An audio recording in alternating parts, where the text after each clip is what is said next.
Hello everyone, welcome to my YouTube channel honours student. आज हम करने वाले हैं testing of hypothesis, means and proportions. तो आज हम इस क्लास में सिर्फ थ्योरी करेंगे। थ्योरी पार्ट में क्या क्या कवर होगा, what are the steps of hypothesis and when we use one tail test and when we use two tail test. तो हम ये चीज़ें देखने वाले हैं।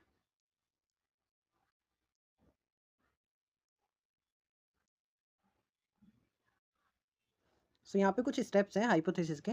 सबसे पहले हम null hypothesis and alternate hypothesis को सेटअप करते हैं। और ये कैसे सेटअप करते हैं, तो always remember null hypothesis is always equal to mean. जो भी हमें मीन दे रखा उसको हम नल हाइपोथेसिस मान लेंगे। और मीन को हम कैसे डिनोट करते हैं, म्यू से। तो म्यू इज इक्वल टू जो भी हमें मीन की वैल्यू दे रखी है, फॉर एग्जाम्पल मीन हमें 50 दे रखा है, तो नल हाइपोथेसिस हो जाएगा म्यू इज इक्वल टू 50। और अगर ये वन टेल टेस्ट है तो यहाँ पे हमें देखना पड़ेगा कि लेस देन का साइन लगेगा या फिर ग्रेटर देन का साइन लगेगा। और अगर टू टेल टेस्ट है तो जो अल्टरनेट हाइपोथेसिस होगा वो नॉट इक्वल टू 50 हो जाएगा। फिर सेकंड में हम देखेंगे लेवल ऑफ सिग्निफिकेंस। तो यहाँ पे दो लेवल होते हैं, एक होता है लेवल ऑफ कॉन्फिडेंस, दूसरा होता है लेवल ऑफ सिग्निफिकेंस। तो इसमें हम देखते हैं जेड की वैल्यू। और ये जेड की वैल्यू आपको याद करनी पड़ेगी या फिर आप टेबल से भी देख सकते हैं।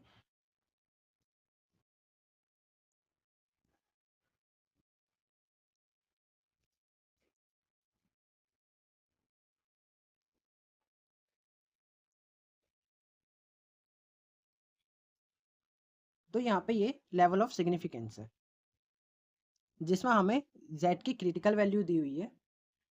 तो अगर टू टेल टेस्ट है तो मोस्ट इंपॉर्टेंट होता है 0.05 का significance. Most of the question में 0.05 सिग्निफिकेंस लेवल ही पूछा जाता है, जो कि होता है 1.96।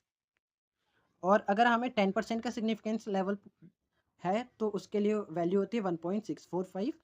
0.2% का सिग्निफिकेंस लेवल हो उसके लिए वैल्यू होती है 0.233 एंड 0.01% का सिग्निफिकेंस लेवल है तो यहाँ पे वैल्यू होती है 2.575। सेम यहाँ पे वन टेल टेस्ट के लिए भी सिग्निफिकेंस लेवल हमें दे रखे हैं। 10% के लिए 1.28, 5% के लिए 1.645, 2 के लिए 2.0565 एंड 1.01 के लिए 2.33। तो इसमें से मोस्ट इंपॉर्टेंट जो है वो 0.05% का सिग्निफिकेंस लेवल होता है, जिसको हम 5% भी बोलते हैं। और अगर क्वेश्चन में यहाँ पे सिग्निफिकेंस की जगह कॉन्फिडेंस लेवल दे रखा है तो यहाँ पे कॉन्फिडेंस लेवल हमें दिया होगा 95%। और सिग्निफिकेंस लेवल क्या होता है, 1 माइनस 0.95, तो ये आ जाएगा 0.05। तो इस तरह से ये दोनों वर्ड्स में हमें ध्यान रखना है।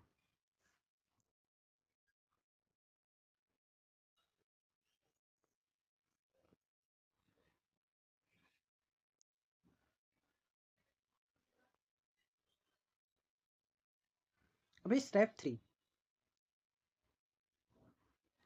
थ्री में है सिलेक्ट टेस्ट स्टैटिक। तो टेस्ट स्टैटिक क्या होता है, दो टाइप के टेस्ट होते हैं हाइपोथेसिस में, एक टी टेस्ट जेड टेस्ट और दूसरा टी टेस्ट। जेड टेस्ट कब लगता है, व्हेन जो एन होता है वो ग्रेटर देन 30 हो। और टी टेस्ट कब लगता है, when an is less than 30। तो अकॉर्डिंग टू क्वेश्चन हमें देखना पड़ता है कि कौन सा टेस्ट हम लगा रहे हैं।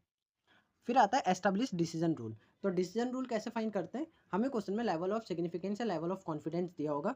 फॉर एग्जाम्पल हमें क्वेश्चन में दे रखा है 95% कॉन्फिडेंस लेवल, तो सिग्निफिकेंस लेवल कितना होगा 0.05। और इसकी वैल्यू अभी हमने देखी थी वो कितनी होती है 1.94, सॉरी 1.96। तो यहाँ पे डिसीजन रूल क्या बनेगा, इफ z की वैल्यू जो होगी वो ग्रेटर देन 1.96 आ गई तो हमारा जो टेस्ट होगा वो रिजेक्ट कर देंगे। मतलब किसको रिजेक्ट करेंगे, हम रिजेक्ट करेंगे नल हाइपोथेसिस को। ओके, देन 5 है परफॉर्म कॉम्पिटिशन। तो यहाँ पे कंप्यूटेशन, तो यहाँ पे हम क्या करेंगे, यहाँ पे हम सॉल्विंग करेंगे एंड देन ड्रॉ कंक्लूजन। अगर वही हमारे जो सॉल्विंग करने के बाद जेड की वैल्यू अगर ग्रेटर देन 1.96 आती है तो रिजेक्ट करेंगे, एंड अगर लेस देन आती है तो हम एक्सेप्ट करेंगे। ओके, और ऐसा क्यों करते हैं, क्योंकि जो जेड की वैल्यू होती है वो हम एक बेंचमार्क होता है। तो फॉर एग्जाम्पल यहाँ 1.96 एक बेंचमार्क है, तो यहाँ से अगर हम चल रहे हैं तो इसके अंदर अंदर हमारी वैल्यू आ रही है, दैट्स मीन कि हम अपने टेस्ट को एक्सेप्ट कर लेंगे। लेकिन इसके बियॉन्ड वैल्यू चली गई तो यहाँ पे हमें रिजेक्ट करना पड़ेगा। तो यहाँ पे ये 6 स्टेप्स थे। अब आगे कुछ क्वेश्चंस देख लेते हैं तो आपको बेटर समझ आ जाएगा।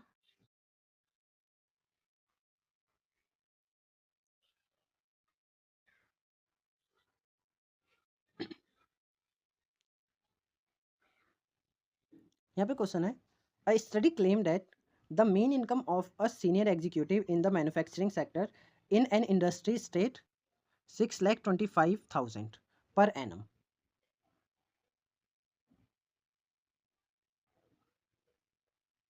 ठीक है, तो हमें क्या दे रखा है, मीन इनकम।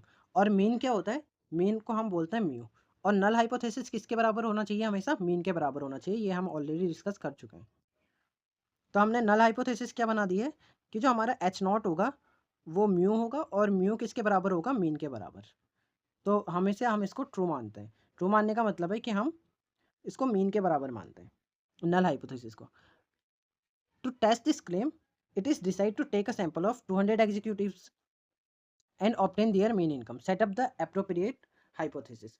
तो यहाँ पे देखिए, यहाँ पे टू टेल टेस्ट लगेगा। क्यों? क्योंकि यहाँ पे कोई भी कंपैरिजन करने वाली स्टेटमेंट नहीं दी है, जैसे मोर, लेस, एटलीस्ट, एटमोस्ट, इस तरह से कोई भी कंपैरिजन नहीं हुआ है। तो जहाँ भी कंपैरिजन नहीं होता वहाँ हमेशा टू टेल टेस्ट लगता है। तो पहला हमने क्या माना, म्यू इज इक्वल टू जो भी हमें मीन इनकम दे रखी थी। और सेकंड क्या मानेंगे हम, जो म्यू है वो मीन के बराबर नहीं। तो पहला क्वेश्चन यहीं पर ही खत्म हो जाता है, क्योंकि हमें सिर्फ यहाँ पे हाइपोथेसिस को सेटअप करना था।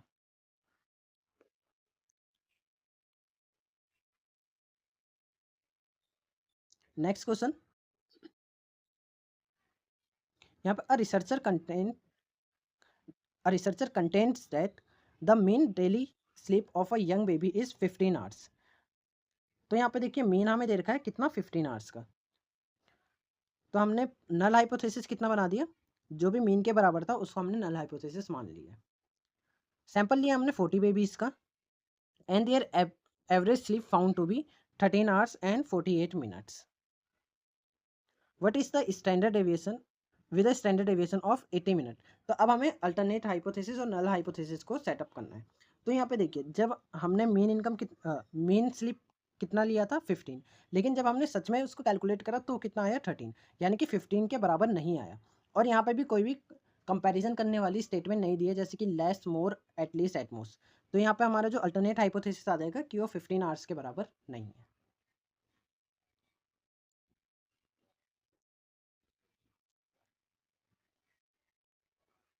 एक और क्वेश्चन देख लेते हैं। यहाँ पे लिखा है, a company administrated at intelligence test to all its employ for a long period of time. For all the 80,000 employees the mean score was found to be 75। तो यहाँ पे मीन स्कोर कितना आ रहा है, 75। इसको हमने मान लिया नल हाइपोथेसिस। आगे देखते हैं, and the standard deviation is 12। A researcher wish to study the theory that the top line supervisor of a company are more intelligent than the average. अब यहाँ पे देखिए कंपैरिजन करने वाली वर्ड्स मिल गया हमें, मोर। तो जो मोर है वो कंपैरिजन करने वाला है, तो ये ज़्यादा इंटेलिजेंट है एवरेज से। तो एवरेज कितना था हमारे पास, 75। जो मेन होता है उसी को एवरेज बोलते हैं। तो 75 से ज़्यादा इंटेलिजेंट है कौन, टॉप लाइन सुपरवाइजर। यहाँ पे हमने 50 सुपरवाइजर का सैंपल लिया है। और यहाँ पे हमें क्या बताना, नल हाइपोथेसिस और अल्टरनेट हाइपोथेसिस। तो नल हाइपोथेसिस हमारे पास हो जाएगा म्यू इक्वल टू 75। और अल्टरनेट हाइपोथेसिस में यहाँ पे कंपैरिजन करने वाला वर्ड्स आया था, इस वजह से हमने यहाँ पे ग्रेटर देन इक्वल टू का साइन लगा दिया। अगर यहाँ पे मोर की जगह लेस होता तो हम यहाँ पे लेस देन का साइन लगा देते हैं।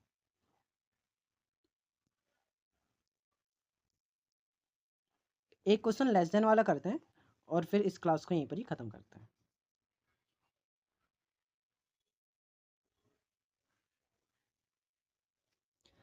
यहाँ पे a company is making brake system for car. Using this brake system, a car running at the speed of 40 km per hour come to halt after covering the distance of 15 feet on the average. तो average कितना दे रखा हमें, 15 feet. Recently, the company has developed power brake which when apply 100 time of a car running at 40 km per hour indicate that the average distance cover 13 feet before stopping. तो अब यहाँ पे average कितना दे रखा हमें, 13 feet. To test as to if the power brake system is better, set up the appropriate hypothesis. अब यहाँ पे हमें टेस्ट करना है the power brake system is better, कि दोनों में से कौन सा पावर ब्रेक सिस्टम बेटर है। तो बेटर होने का मतलब क्या है कि यहाँ पे हम कंपैरिजन कर रहे हैं दोनों के बीच में। तो कंपैरिजन कर रहे हैं, दैट्स मीन हमें क्या करना पड़ेगा, हमें वन टेल टेस्ट यूज़ करना पड़ेगा। अब हमें ये देखना है कि लेस देन लगेगा या मोर देन लगेगा। तो यहाँ पे देखिए एवरेज हमें दे रखा था 15, तो हमने नल हाइपोथेसिस को लिख दिया है कि mu is equal to 15 feet. Second हमने लिखा है कि जो पहले वाला था ये 15 फीट डिस्टेंस कवर कर रहा था। सेकेंड वाला कितना डिस्टेंस कवर कर रहा था, 13 फीट का बिफोर स्टॉपिंग। तो यहाँ पे 15 से कम कर रहा है डिस्टेंस कवर, डेट्स मीन हमने यहाँ पे less than equal to less than का साइन लगा दिया है। ठीक है, यहाँ पे देखिए कहीं लिखा नहीं था कि लेस देन लगेगा या मोर लगेगा, क्योंकि यहाँ पे जैसे ऊपर हमने करा था उसमें मोर इंटेलिजेंट लिख रखा था, तो हमने ग्रेटर देन का साइन लगाया। यहाँ पे कहीं भी लेस का साइन नहीं लिख रखा, और कंपैरिजन जो वर्ड है ये भी हमें बेटर दे रखा है। तो क्वेश्चन को ध्यान से पढ़ना। और इसमें क्या होता है कि हमें सिर्फ यहाँ से आइडिया लेना है कि पहले वो 15 फीट की डिस्टेंस कवर करने के बाद रुक रही थी, और जो नया ब्रेक सिस्टम है अब वो 13 फीट का डिस्टेंस कवर करने के बाद रुक रहा है। तो दैट्स मीन ये 15 से कम है, इसलिए हमने यहाँ पे लेस देन का साइन लगाया। तो फ्रेंड्स आज की वीडियो में बस इतना ही। वीडियो पसंद आई हो तो वीडियो को लाइक और चैनल को सब्सक्राइब जरूर करें। कल हम इसके प्रैक्टिकल क्वेश्चंस करेंगे।